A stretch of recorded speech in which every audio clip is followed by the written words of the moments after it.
I am Candy, the Storybook Lady, and thank you for joining me as we continue to read The Lion, the Witch, and the Wardrobe. So, do you remember where we left off last time? Yeah, you can see it highlighted there. Edmund is just announcing to the Majesty that he's come back from, the real world. So, he and his three siblings have come through the wardrobe, right? And do you remember who was the first one to go through the wardrobe? That's correct. It was Lucy. And then who was the second person? Right. It was Edmund. And Edmund came through and he met the Queen, right? While Lucy was speaking with Mr. Tumnus. And then he pretended like he never went there when he got back and talked to the other two siblings, which is Peter and Susan. And then finally, as they're trying to escape from the maid bringing through new people in the house, they find themselves back in the wardrobe, and now all four of them are in the land of Narnia. So when the four of them come through, do you remember who they met? That is correct. They met Mr. and Mrs. Beaver, right? And they invited them over and they explained to them everything that's been going on and how the White Witch is evil and has everybody under her spell. And essentially, it's always winter and never Christmas, right? And who did the Beavers say that the children needed to meet? Correct. They need to meet Aslan, right? And so it's hopeful that Aslan will help Mr. Tumnus. But before they could go and start on their path to meet Aslan, what happened?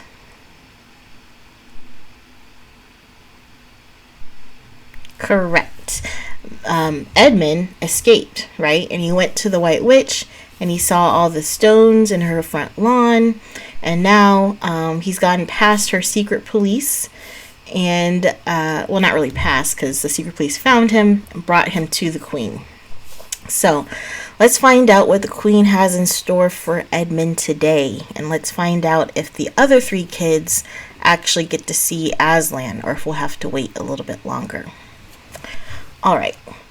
So Edmund says, "I'm come, your majesty," said Edmund, rushing eagerly forward. "How dare you come alone?" said the witch in a terrible voice. "Did I not tell you to bring the others with you?" "Please, your majesty," said Edmund, "I've done the best I can. I've brought them quite close. They're in the little house on top of the dam just up the river, with Mr. and Mrs. Beaver." A cruel smile came over the witch's face. "Is this all your news?" she asked. "No, your majesty," said Edmund, and proceeded to tell her all that he had heard before leaving the Beaver's house. "What? Aslan!" cried the Queen. "Aslan! Is this true? If I find out you've lied to me." "Please, I'm only repeating what they said," stammered Edmund. But the Queen, who was no longer attending to him, clapped her hands. Instantly, the same dwarf whom Edwin had seen with her before appeared. "Make ready our sledge," ordered the witch, "and use the harness without bells." 10. The spell begins to break. Now, we must go back to Mr. and Mrs. Beaver and the three other children. As soon as Mr. Beaver said, "There's no time to lose," everyone began bundling themselves into coats, except Mrs. Beaver, who had started picking up sacks and laying them on the table, and said, "Now, Mr. Beaver, just reach down that ham, and here's a packet of tea, and there's sugar and some matches, and if someone will get 2 or 3 loaves out of the crock over there in the corner." "What are you doing, Mrs. Beaver?" exclaimed Susan. "Packing a load for each of us, dearie," said Mrs. Beaver very coolly. "You didn't think we'd set out on a journey with nothing to eat, did you?" "But we haven't time," said Susan, buttoning the collar of her coat. "She may be here any minute." "That's what I say," chimed in Mr. Beaver. "Get along with all of you," said his wife. Think it over, Mr. Beaver. She can't be here for a quarter of an hour at least. But don't we want as big a start as we can possibly get? Said Peter, if we're to reach the stone table before her. You've got to remember that, Mrs. Beaver, said Susan. As soon as she has looked in here and finds we're all gone, she'll be off at top speed. That she will, said Mrs. Beaver. But we can't get there before her whatever we do, for she'll be on a sled, and we'll be walking. Then, have we no hope? Said Susan. Now don't you get fussing, there's a dear, said Mrs. Beaver. But just get half a dozen clean handkerchiefs out the drawer. Course we've got a hope. We can't get there before her, but we can keep under cover and go by ways she won't expect, and perhaps we'll get through. That's true enough, Mrs. Beaver, said her husband. But it's time we're out of this. And don't you start fussing either, Mr. Beaver, said his wife. There, that's better. There's 5 loads and the smallest for the smallest of us. That's you, my dear, she added, looking at Lucy. Oh, do, please come on, said Lucy. Well, I'm nearly ready now, answered Mrs. Beaver at last, allowing her husband to help her into her snow boots. I suppose the sewing machine's too heavy to bring? And there we see the beavers packing up. Yes, it is, said Mr. Beaver, a great deal too heavy. And you don't think you'll be able to use it while we're on the run, I suppose. I can't abide the thought of the witch fiddling with it, said Mrs. Beaver, and breaking it or stealing it, as likely as not. Oh, please, please, please do hurry, said the 3 children. And so at last they all got outside and Mr. Beaver locked the door. It'll delay her a bit, he said, and they set off, all carrying their loads over their shoulders. The snow had stopped and the moon had come out when they began their journey. They went in single file. First, Mr. Beaver, then Lucy, then Peter, then Susan, and Mrs. Beaver last of all. Mr. Beaver led them across the dam and on to the right bank of the river, and then along a very rough sort of path among the trees, right down by the river bank. The sides of the valley, shining in the moonlight, towered up far above them on either hand. Best keep down here as much as possible, he said. She'll have to keep to the top, for you couldn't bring a sledge down here.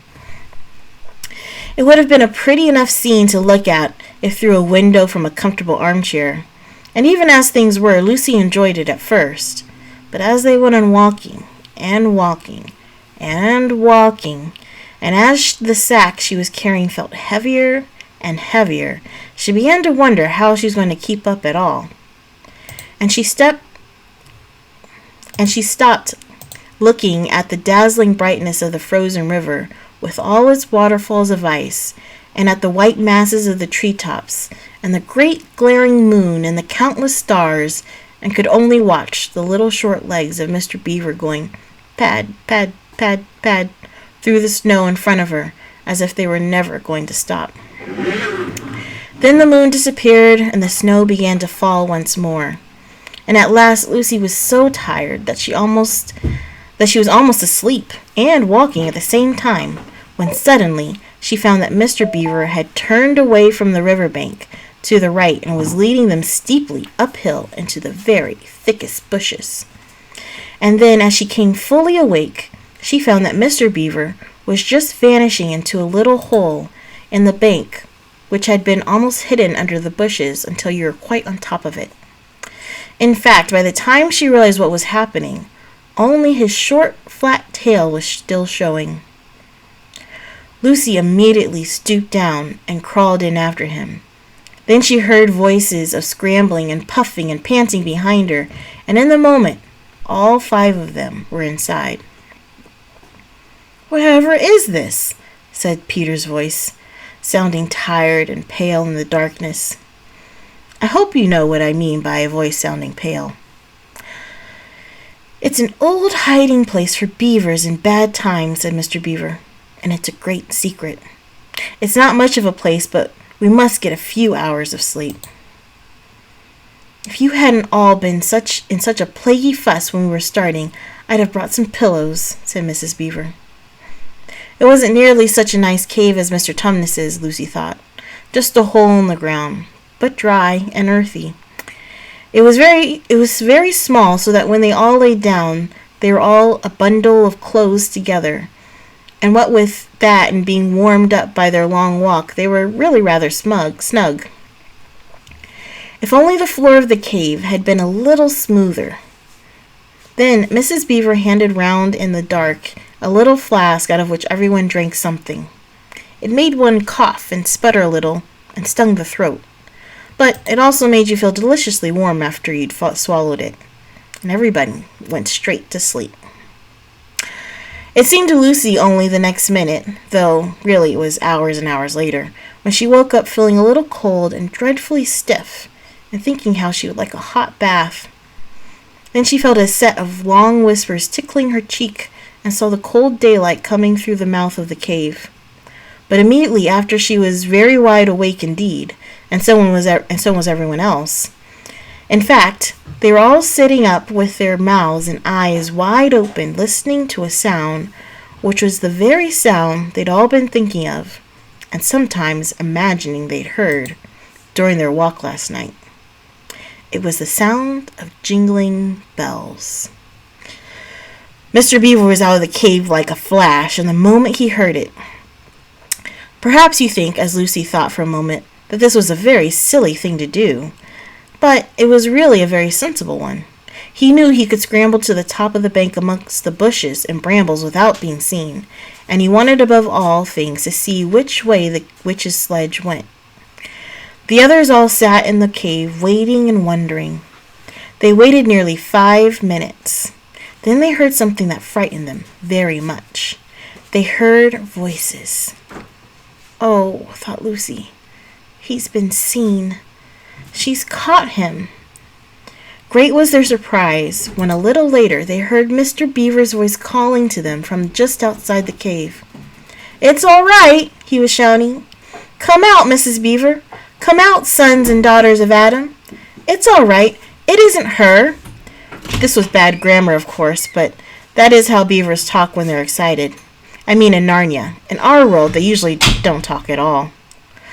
So Mrs. Beaver and the children came bundling out of the cave, all blinking in the daylight and with earth all over them, and looking very frosty and unbushed and uncombed and with the sleep in their eyes. "Come on," cried Mr. Beaver, who was almost dancing with delight. "Come and see. This is a nasty knockout for the witch. It looks as if her power is already crumbling." "What do you mean, Mr. Beaver?" panted Peter, as they all scrambled up the steep bank of the valley together.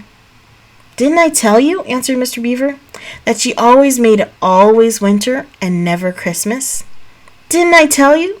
Well, just come and see." And then they were all at the top and did see. It was a sledge, and it was reindeer with bells on their harness, but they were far bigger than the witch's reindeer, and they were not white, but brown. And on the sledge sat a person whom everyone knew the moment they set eyes on him. He was a huge man in a bright red robe, bright as holly berries, with a hood that had fur inside it and a great white beard that fell like a foamy waterfall over his chest. Everyone knew him because though you see people of his sort in Narnia, you see pictures of them and hear them talked about even in our world. The world on this side of the wardrobe. But when you really see them in Narnia, it's rather different. Some of the pictures of Father Christmas in our world make him look old, funny, and jolly. But now that the children actually stood and looked at him, they didn't find it quite like that. He was so big and so glad and so real that they all became quite still. They felt very glad, but also solemn. "I've come at last," said he. "She has kept me out for a long time, but I got in at last. Aslan is on the move. The witch's magic is weakening." And Lucy felt running through her that deep shiver of gladness which you only get if you are being solemn and still. And now, said Father Christmas, for your presents. There's a new and better sewing machine for you, Mrs. Beaver. I will drop it off at your house as I pass. If you please, sir, said Mrs. Beaver, making a curtsy. It's all locked up. Locks and bolts make no difference to me, said Father Christmas. And as for you, Mr. Beaver, when you get home, you will find your dam finished and mended, and all the leaks stopped, and a new sluice gate fitted. Mr. Beaver was so pleased that he opened his mouth very wide, and then found he couldn't say anything at all. Peter, Adam's son, said Father Christmas. Here, sir, said Peter. These are your presents, was the answer, and they are tools, not toys. The time to use them is perhaps near at hand. Bear them well. With these words he handed Peter a shield and a sword. The shield was the color of silver, and across it there ramped a red lion, as bright as a ripe strawberry at the moment when you pick it. The hilt of the sword was of gold, and it had a sheath and a sword belt and everything it needed, and it was just the right size and weight for Peter to use. Peter was silent and solemn as he received these gifts, for he felt they were a very serious kind of present. Susan, Eve's daughter, said Father Christmas, these are for you. And he handed her a bow and a quiver full of arrows and a little ivory horn. You must use the bow only in great need, he said, for I do not mean you to fight in the battle. It does not easily miss. And when you put this horn to your lips and blow it, then, wherever you are, I think help of some kind will come to you. Last of all, he said, Lucy, Eve's daughter. And Lucy came forward. He gave her a little bottle of what looked like glass, but people said afterward that it was made of diamond, and a small dagger. In this bottle, he said, there is a cordial made of the juice of one of the fire flowers that grow in the mountains of the sun. If you or any of your friends is hurt, a few drops of this will restore them. And the dagger is to defend yourself at great need. For you also are not to be in the battle. Why, sir, said Lucy. I don't know, but I think I could be brave enough. That is not the point, he said. But battles are ugly when women fight. And now, here, he suddenly looked less grave. Here is something for the moment for you all. And he brought out, I suppose from the big bag at his back, but nobody quite saw him do it, a large tray containing 5 cups and saucers, a bowl of lump sugar, a jug of cream, and a great big teapot, all sizzling and piping hot. Then he cried out, Merry Christmas! Long live the true king! And cracked his whip, and he and the reindeer and the sledge and all were out of sight before anyone realized that they had started. Peter had just drawn his sword out of his sheath and was showing it to Mr. Beaver when Mrs. Beaver said, Now then, don't stand talking there like till the tea's got cold. Just like men. Come and help to carry the tray down and we'll have breakfast. What a mercy I thought of bringing the bread knife. So down the steep bank they went and back to the cave, and Mr. Beaver cut some of the bread and ham into sandwiches, and Mrs. Beaver poured out the tea, and everyone enjoyed themselves. But long before they had finished enjoying themselves, Mr. Beaver said, Time to be moving on now. Aslan is nearer, Chapter 11. Edmund, meanwhile, had been having a most disappointing time. When the dwarf had gone to set the sledge ready, he expected that the witch would start being nice to him, as she had been at their last meeting. But she said nothing at all. And when at last Edmund plucked his courage to say, Please, your majesty, could I have some Turkish delight? You said, she answered, Silence, fool! Then she appeared to change her mind and said as if to herself, "And yet it will not do to have the brat fainting on the way," and once more clapped her hands. Another dwarf appeared. "Bring the human creature food and drink," she said. The dwarf went away and presently returned, bringing an iron bowl with some fresh water in it and a plate with a hunk of dry bread on it. He grinned in a repulsive manner as he set them down on the floor beside Edmund and said, "Turkish delight for the little prince."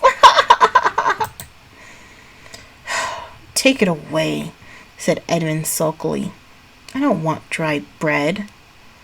But the witch suddenly turned on him with such a terrible expression on her face that he apologized and began to nibble at the bread, though it was so stale he could hardly get it down.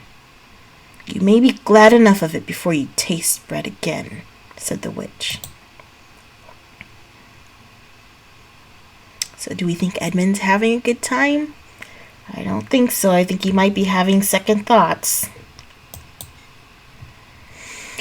While he was still chewing away, the first dwarf came back and announced that the sledge was ready.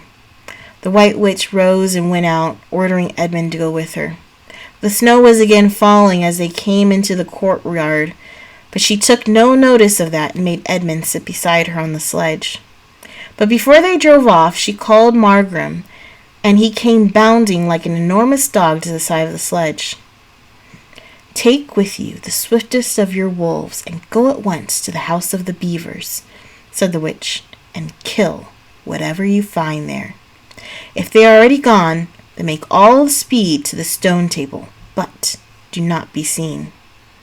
Wait for me there in hiding. I, meanwhile, must go many miles to the west before I find a place where I can drive across the river. You may overtake these humans before they reach the stone table. You will know what to do if you find them." "I hear and obey, O Queen," growled the wolf, and immediately he shot away into the snow and darkness as quickly as a horse can gallop. In a few minutes he had called another wolf and was with him down on the dam and sniffing at the beaver's house.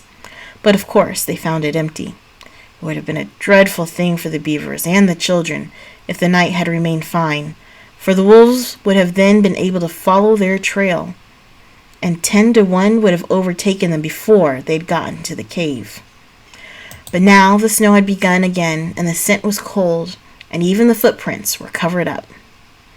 Meanwhile, the dwarf whipped up the reindeer, and the witch and Edmund drove out under the archway, and on and away into the darkness and the cold. This was a terrible journey for Edmund, who had no coat. Before they had been going quarter of an hour, all the front of him was covered with snow. He soon stopped trying to shake it off, because as quickly as he did that, a new lot gathered, and he was so tired. Soon he was wet to the skin, and oh, how miserable he was. It didn't look now as if the witch intended to make him a king. All the things he had said to make himself believe that she was good and kind, and that her side was really the right side, sounded to him silly now. He would have given anything to meet the others at this moment. Even Peter. The only way to comfort himself now was to try to believe that the whole thing was a dream, and that he might wake up at any moment. And as they went on, hour after hour, it did come to seem like a dream.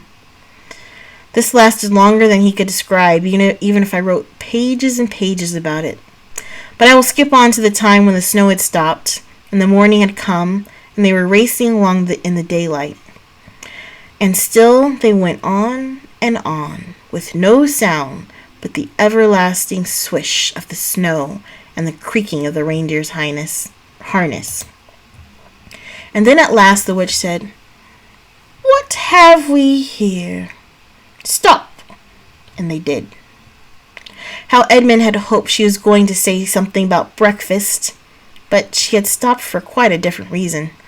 A little way off at the foot of a tree sat a merry party, a squirrel and his wife and their children, and two satyrs, and a dwarf, and an old dog fox, all on stools round a table. Edmund couldn't quite see what they were eating, but it smelled lovely, and there seemed to be decorations of holly, and he wasn't at all sure that he didn't see something like plum pudding. At the moment when the sledge stopped, the fox, who was obviously the oldest person present, had just risen to its feet, holding a glass in its right paw, as if it was going to say something. But when the whole party saw the sledge stopping and who was in it, all the gaiety went out of their faces. The farther squirrel stopped eating with his fork halfway in his mouth, and one of the satyrs stopped with his fork actually in its mouth, and the baby squirrel squeaked with terror. "What is the meaning of this?" asked the witch queen. Nobody answered. "Speak, Vermin! Speak, vermin!" she said again. "Or do you want my dwarf to find you a tongue with its whip? What is the meaning of all this gluttony, this waste, this self-indulgence? Where did you get all these things?" "Please, your majesty," said the fox, "we were given them, and if I might make so bold as to drink to your majesty's very good health." "Who gave them to you?" said the witch. "Father Christmas," stammered the fox. "What?" roared the witch, springing from the sledge and taking a few strides nearer to the terrified animals. "He has not been here. He cannot have been here. How dare you? But no. Say you have been lying, and you shall even now be forgiven." At that moment, one of the young squirrels lost its head completely. He has! It squeaked, beating its little spoon on the table. Edmund saw the witch bite her lips so that a drop of blood appeared on her white cheek. She raised her wand. "Oh, don't, please, don't," shouted Edmund, but even while he was shouting, she had waved her wand, and instantly, where the merry party had been, there were only statues of creatures, one with its stone fork fixed forever halfway into its stone mouth, seated round a stone table on which there were stone plates and stone plum pudding. "As for you," said the witch, giving Edmund a stunning blow on his face as she remounted the sledge, "let that teach you to ask favor for spies and traitors. Drive on!" And Edmund, for the first time in this story, felt sorry for someone besides himself.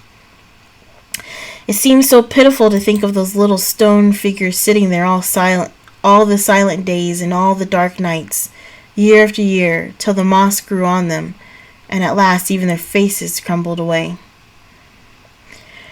Now they were steadily racing on again, and soon Edmund noticed that the snow which splashed against them as they rushed through it was much wetter than it had been all last night. At the same time, he noticed that he was feeling much less cold. It was also becoming foggy. In fact, every minute it grew foggier and warmer, and the sledge was not running nearly as well as it had been running up till now. At first he thought this was because the reindeer were tired, but soon he saw that couldn't be the real reason. The sledge jerked and skidded and kept on jolting as if it had struck against stones. And however the dwarf whipped the poor reindeer, the sledge went slower and slower. There seemed to be a curious noise all around them, but the noise of their driving and jolting and the dwarf shouting at the reindeer prevented Edmund from hearing what it was, until suddenly the sledge struck so fast that it wouldn't go on at all. And when that happened, there was a moment's silence, and in that silence Edmund could at last listen to the other noise properly. A strange, sweet, rustling, chattering noise, and yet not so strange, for he'd heard it before. If only he could remember where. Then all at once he did remember. It was the noise of running water. All around them, throughout out of sight, there were streams, chattering, murmuring, bubbling, splashing, and even, in the distance, roaring. And his heart gave a great leap, though he hardly knew why, when he realized that the frost was over. And much nearer there was a drip, drip, drip from the branches of all the trees. And then, as he looked at one tree, he saw a great load of snow slide off it. And for the first time since he had entered Narnia, he saw the dark green of a fir tree. But he hadn't time to listen or watch any longer, for the witch said, "Don't sit staring, fool! Get out and help!" And of course Edmund had to obey. He stepped out into the snow, but it was really only slush by now, and began helping the dwarf to get the sledge out of the muddy hole it had got into. They got it out in the end, and by being very cruel to the reindeer and dwarf, managed to get it on the move again, and they drove a little further. And now the snow was really melting in earnest, and patches of green grass were beginning to appear in every direction.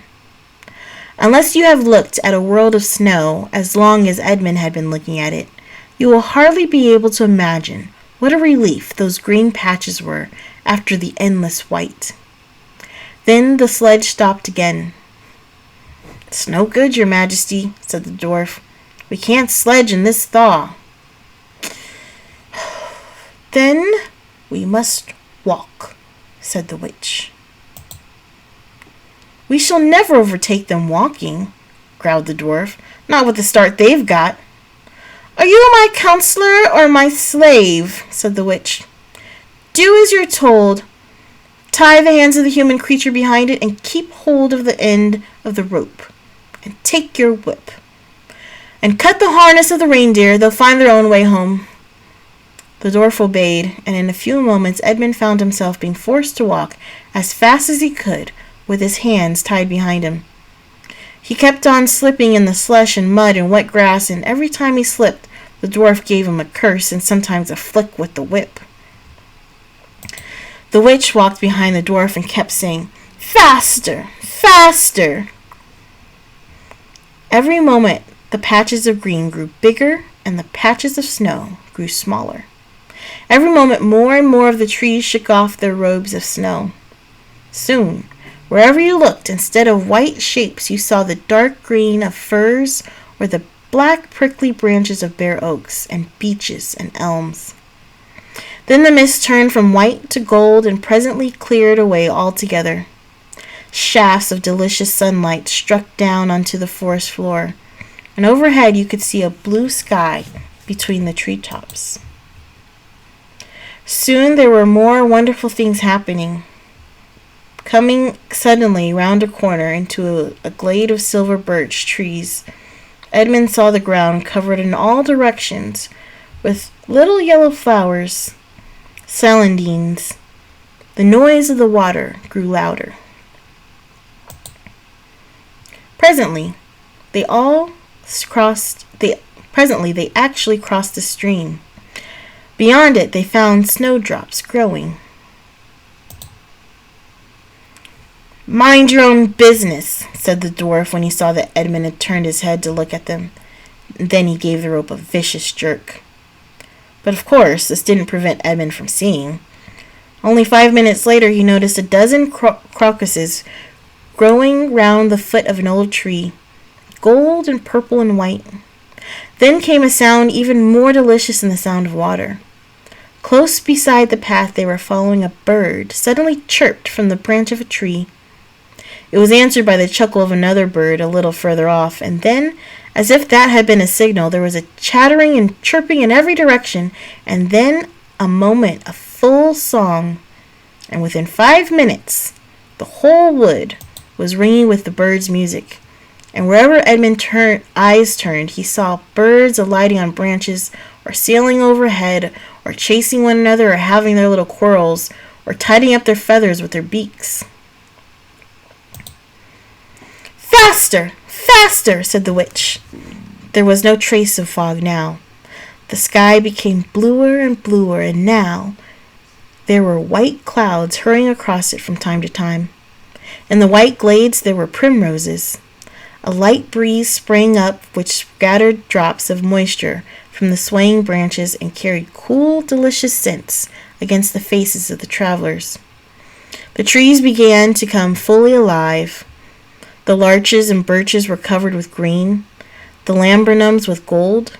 Soon the beech trees had put forth their delicate, transparent leaves. As the travelers walked under them, the light also became green. A bee buzzed across their path. "This is no thaw," said the dwarf, suddenly stopping. "This is spring." "What are we to do? Your winter's been destroyed, I tell you. This is Aslan's doing." "If either of you mentions that name again," said the witch, "he shall be instantly killed." So that is where we'll stop for today. So we didn't get to meet Aslan yet, but we certainly see that he's coming, and we certainly see the effects of his presence. So what do we think about the fact that now that Aslan's coming near or somewhere nearby, the winter's melting? What do we think about that? What does that mean? So what do we think is going to happen to Edmund next time? Do you think he'll ever escape the clutches of the White Witch, or will he cross paths with Peter, Lucy, and Susan again? Will Peter, Lucy, and Susan finally meet Aslan next time? Not sure. These are all great questions. And to find out, you'll have to tune in next week. So look forward to seeing you then.